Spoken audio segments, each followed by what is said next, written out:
Olá, pessoal. Boa tarde a todos. Meu nome é Alexandre Dalforno. Eu sou eletrofisiologista aqui em Chapecó e Florianópolis. E é uma honra participar desse curso intensivo de reciclagem. Nos próximos 15 minutos, eu quero falar com vocês a respeito de estimulação fisiológica, mais precisamente a estimulação do sistema de condução cardíaco. Bom, por que a gente tem que mudar? Por causa de dois trabalhos que foram publicados já há bastante tempo, tanto o Most quanto o David, que mostraram que a estimulação muscular, da forma como ela é feita de convencional, gera uma desincronia elétrica e, consequente essa desincronia elétrica, uma desincronia mecânica, tanto atrioventricular quanto interventricular, quanto intraventricular esquerda, principalmente. E isso está associado a mais ou menos 10 a 20% de miocardiopatia induzida pela estimulação muscular no decorrer de 3 a 4 anos, em média. Só que esses números correspondem a essa classificação histórica de que a fração de ejeção tem que cair abaixo de 50%. Se a gente for olhar outras manifestações da miocardiopatia induzida pela estimulação convencional, como a queda da fração de ejeção, porém, ela ainda permanece acima de 50%. Manifestações clínicas como sintomas de insuficiência cardíaca, um novo aparecimento em pessoas que não tinham insuficiência cardíaca, hospitalização, a presença de fibrilação atrial ou mesmo marcadores sorológicos de congestão pulmonar, esse número pode ser muito mais do que os 20% que a gente está acostumado a acompanhar. Então, isso fez com que houvesse uma mudança da estimulação convencional e se partisse para uma estimulação mais fisiológica possível, que é a estimulação do sistema de condução. Então, para resumir, como é que é possível se estimular o sistema de condução? Então, vejam aqui um esquema do NOAV, o feixe de His proximal, o feixe de His distal, ramo direito e ramo esquerdo. Qualquer parte do sistema de condução nessa região pode ser estimulada. Obviamente que o nível de estimulação vai depender do nível de bloqueio que a gente tem. Então, bloqueios proximais podem ser estimulados em qualquer lugar do sistema de condução. Já bloqueios mais distais, como bloqueios infrarricianos, até podem ser recuperados com um posicionamento de eletrodos um pouco junto ao bloqueio ou até um pouquinho proximal, porém isso só vai ser possível a captura e a correção com limiares mais elevados. Então, para bloqueios mais distais, se sugere uma estimulação além do ponto de bloqueio, um pouco mais distal. Então, o raciocínio é, da mesma forma que a estimulação, que a revascularização miocárdica numa doença de tronco ou DA proximal, em que a ponte é colocada distal ao ponto de bloqueio, dessa mesma forma a gente deve fazer a estimulação do sistema de condução, identificar o ponto de bloqueio e estimular um pouco depois, né? Mas o mais interessante da estimulação do sistema de condução é que você pode corrigir bloqueios de ramo direito e bloqueios de ramo esquerdo, principalmente. E como que isso é possível se realizar essa correção dos bloqueios? Então vejam aqui que a gente aprendeu que as fibras que formam o ramo esquerdo, tanto o ramo direito quanto o ramo esquerdo, mas principalmente o ramo esquerdo, elas são contínuas do nó AV até as fibras de Purkinje na inserção muscular. E o bloqueio pode se localizar intrarriciano ou infrarriciano ou periférico. Uma vez em que você identifique o ponto de bloqueio e realiza a estimulação próximo ou talvez mais além, todo o sistema de condução distal ao ponto de bloqueio pode estar perfeito e você pode recuperar com um simples posicionamento de um eletrodo abaixo do ponto de bloqueio, recuperar a condução e deixá-la completamente normal. Algumas coisas teóricas sobre estimulação do sistema de condução. Vejam aqui que a gente precisa saber esses termos de estimulação seletiva e não seletiva, e ela é muito fácil de se identificar quando se está estimulando o feixe de His. Então, vejam aqui uma estimulação do feixe de His, um intervalo isoelétrico entre o estímulo e o complexo QRS, um complexo QRS alargado, um intracavitário separado da espícula. Então, isso aqui é uma estimulação do feixe de His seletiva, porém não corretiva. Com essa energia que eu estou usando, eu não consigo corrigir o bloqueio. Ao passo que aqui no último, a gente tem uma estimulação do feixe de His seletiva ainda, vejam que o eletrograma da estimulação e o eletrograma ventricular estão separados, é uma estimulação seletiva, porém corretiva. Com essa energia, eu consigo, nesse ponto, corrigir o bloqueio de ramo esquerdo que estava aqui. E formas não seletivas, como nesses intermediários aqui, elas podem ser não seletivas, ou seja, você captura o sistema de condução e o músculo que está próximo e corrige. Então, aqui é não seletiva, corretiva, e aqui é não seletiva, não corretiva. Vejam aqui que o QRS ainda está largo, com o mesmo padrão de bloqueio de ramo esquerdo, porém uma delta presente. Então, aqui é uma estimulação não seletiva, não corretiva. São esses 4 termos que a gente precisa ter em mente. Na estimulação mais distal e na estimulação do ramo esquerdo, isso é mais difícil de se ver e precisa se lançar a mão de mais manobras para se você identificar a captura seletiva e não seletiva. Talvez esse seja o slide mais importante da estimulação do sistema de condução. Vejam aqui representados pelo nó AV, feixe de His proximal, feixe de His distal, ramo esquerdo e ramo direito. O que não é fisiológico? Definitivamente, a estimulação muscular parahisiana e a estimulação muscular do ventrículo direito e a estimulação no meio do septo talvez não seja tão fisiológica ainda. Tá? Essa ainda é uma questão de dúvida, mas definitivamente a estimulação muscular do ventrículo direito ela não é fisiológica. A estimulação do feixe de His talvez seja a forma mais fisiológica de todas, porque você vai estimular o ramo direito e o ramo esquerdo e ambos os ventrículos simultaneamente. Porém, a estimulação do feixe de His traz alguns problemas, como eu vou mostrar para vocês, que são limiares um pouco mais elevados, por causa do grau de bloqueio. Provavelmente os bloqueios estão aqui, a gente está estimulando aqui, a energia necessária para capturar o sistema de condução é maior, e as ondas R's aqui são muito baixas, porque elas praticamente são far fields do músculo ventricular localizado mais distal. A estimulação um pouco mais distal do sistema de condução, vejam aqui a estimulação seletiva ou não seletiva do ramo esquerdo, ela também é tão fisiológica para o ventrículo esquerdo, tá? É uma estimulação bastante bacana e fisiológica. E o que mais se tem pesquisado é se a estimulação endocárdica, a estimulação septal muscular do ventrículo esquerdo, também não seja tão fisiológica quanto a estimulação do sistema de condução.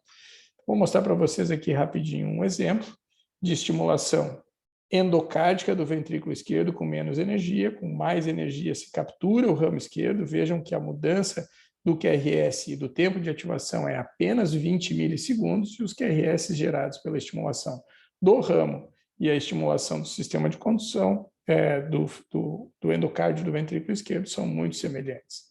E alguns estudos já vêm testando isso, mostrando que a estimulação endocárdica do ventrículo esquerdo talvez seja tão fisiológica quanto a estimulação hisiana ou do sistema de condução. Vejam aqui que a ativação elétrica é muito semelhante e melhor que a biventricular, e a resposta hemodinâmica é muito semelhante à resposta hemodinâmica gerada pela estimulação hisiana. Então, alguns cenários em que a estimulação fisiológica se enquadra.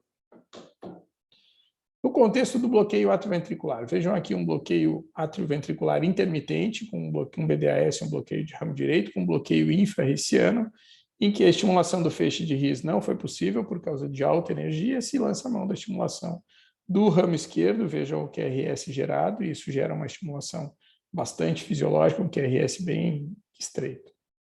A estimulação do feixe de His está associada à redução de desfechos graves. Ainda não há estudos, não ensaio clínico randomizados, porém é uma série de casos de um número bastante grande de pacientes, e a estimulação do feixe de His está associada a menor morte, menor hospitalização por insuficiência cardíaca e upgrade para ressincronização na monta de mais ou menos 30%. Obviamente que depende do uso do marca-passo. Quanto maior o uso, maior o benefício da estimulação do feixe de His.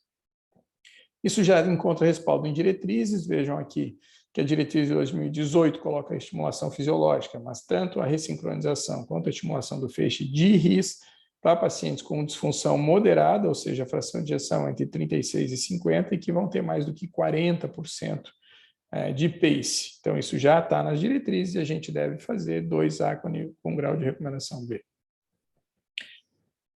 Nas diretrizes europeias, elas são conflitantes. As diretrizes europeias sugerem que a estimulação para pacientes com fração de ejeção abaixo de 40% ainda seja feita com ressincronização, e eles deixam a estimulação do sistema de condução para pacientes com fração de ejeção acima de 40% e que tenham mais do que 20% de pace, com grau de recomendação 2B, nível de evidência C. Vejam que há uma discrepância entre as diretrizes americanas e europeias. Outro cenário para estimulação fisiológica, vejam aqui, quando você causa uma miocardiopatia induzida pela estimulação muscular, você pode recuperar. Então, você só troca o eletrodo da posição muscular para o feixe de riso, o paciente se recupera. Então, já tem trabalhos mostrando que depois da queda, pré-estimulação do feixe de riso, você recupera a grande maioria dos pacientes estimulando de forma fisiológica. Porém, isso ainda não encontra respaldos nas diretrizes, a única coisa que eles recomendam é que você aguarde que a fração de ejeção caia abaixo de 35 para fazer um upgrade para ressincronização. Eu não acho isso muito conveniente, se eu vejo que a estimulação muscular está levando o paciente a uma disfunção ventricular, a gente troca para uma estimulação fisiológica. Um outro cenário é na realização de BAVT para controle de frequência em fibrilação atrial. Vejam que o QRS fica muito mais fisiológico. Isso já se encontra nas diretrizes mais novas, porém, para pacientes que têm indicação de ressincronização com fração de ejeção abaixo de 35, eles recomendam ressincronização e depois um BAVT. E para aqueles pacientes que têm a fração de ejeção entre 35 e 40, ressincronização ainda. Para pacientes com fração de ejeção entre 40 e 50, ou seja, moderado, pelas diretrizes europeias, você deve fazer ressincronização, mas a fisiológica ainda entra como 2B. E para pacientes com fração de ejeção acima de 50%, você pode fazer estimulação fisiológica, de novo, com um grau de recomendação 2B. Eles preferem ainda ressincronização às diretrizes europeias. Porém, se a gente for voltar um pouco no tempo, em 2019, para pacientes com fibrilação atrial com alta resposta, que você não consegue controlar nem com ablação nem com medicamento, a estimulação do feixe de RIS seguida do BAVT tem recomendação grau 1 com nível de evidência C. Então, podemos lançar a mão dessa daqui para quem quer fazer estimulação fisiológica. Problemas de estimulação do feixe de RIS são limiares mais altos e perda da captura em pacientes com bloqueio de ramo esquerdo. Então, vejam que até 7% perdem a captura. Entre 4% e 11% são as taxas de revisões de eletrodos do feixe de RIS, principalmente quando se faz estimulação mais proximal do feixe de RIS. No feixe distal isso não acontece. E o que resolve isso é a estimulação mais distal, a estimulação do ramo esquerdo. Esse é o nosso trabalho que provavelmente vai ser publicado ahead of print nessas próximas semanas, mostrando que a estimulação do ramo esquerdo traz limiares muito baixos, em torno de 0,5, com ondas R muito boas, em torno de 12. E no cenário de ressincronização, quando é que a gente pode lançar a mão da estimulação fisiológica? Vejam aqui um caso de bloqueio de ramo esquerdo completo em paciente com disfunção ventricular, e que a gente lança a mão da estimulação do feixe de RIS, e como o bloqueio é proximal à estimulação logo distal, corrige completamente o QRS. Porém, as diretrizes também ainda são mais conservadoras. Vejam aqui que eles colocam a estimulação do feixe de RIS e provavelmente a estimulação do ramo esquerdo também, como nível 2A, com grau de recomendação, com nível de evidência B, recomendação 2A, para aqueles pacientes em que o seio coronário falhou, que você não tem uma boa posição, você não consegue canular, os limiares são muito altos, ou a estimulação frênica na estimulação do seio coronário. Mas vejam aqui que a estimulação do ramo esquerdo encontra vários cenários. Esse trabalho eu tive a honra de participar, mostrando que a estimulação do ramo esquerdo teve sucesso em 85% das vezes, com bons resultados hemodinâmicos e elétricos, e esse trabalho do Dr. Huang, com uma taxa de sucesso de 92%, mostrando que números absurdos de melhora, a fração de ejeção de melhora de 10% em pelo menos 85% dos pacientes, fração de ejeção acima de 50% em 75% dos pacientes, ou seja, 75% dos pacientes foram respondedores, certo que é um grupo seleto, são pacientes não isquêmicos com bloqueio de ramo esquerdo, então um grupo muito bom para responder, mas os números também são muito bons. E para finalizar, uma das outras formas de estimulação fisiológica que a gente pode lançar a mão, uma vez em que não se corrija completamente os bloqueios, seja por um bloqueio periférico, seja pela presença de fibrose intramuscular ou um alargamento muito grande do ventrículo, se lança a mão de estimulações híbridas, tanto do feixe de RIS quanto do ramo esquerdo, associado a um eletrodo do seio coronário, fazendo o que a gente chama de hot CRT ou LOT CRT. Vejam aqui um exemplo, um paciente com bloqueio de ramo esquerdo, uma correção parcial com um eletrodo no feixe de RIS, e aí se lança a mão de um eletrodo do seio coronário. Vejam aqui uma venografia, um eletrodo posicionado na parede posterolateral, e o QRS gerado é bem mais fisiológico do que o QRS de qualquer uma das duas de formas isoladas. Como consideração final, já passando um minuto do meu tempo, eu queria dizer que a estimulação muscular do ventrículo direito ela está associada a uma miocardiopatia induzida por essa estimulação em até 30% dos pacientes, talvez mais, que a estimulação fisiológica, tanto ela, a ressincronização, mas principalmente o sistema de condução é factível, ela preserva a sincronia atrioventricular, intraventricular e interventricular. Alguns dados já associam a estimulação do sistema de condução, quando comparado à estimulação convencional, a menores taxas de insuficiência cardíaca, hospitalização e até mesmo morte. E a estimulação fisiológica provavelmente vai crescer nos próximos anos e vai se tornar gradativamente com melhores graus de recomendação de acordo com a evolução dos trabalhos, principalmente porque a gente não tem ainda ensaio clínico randomizado, são só séries de casos. Eu queria agradecer pela atenção e um bom congresso a todos.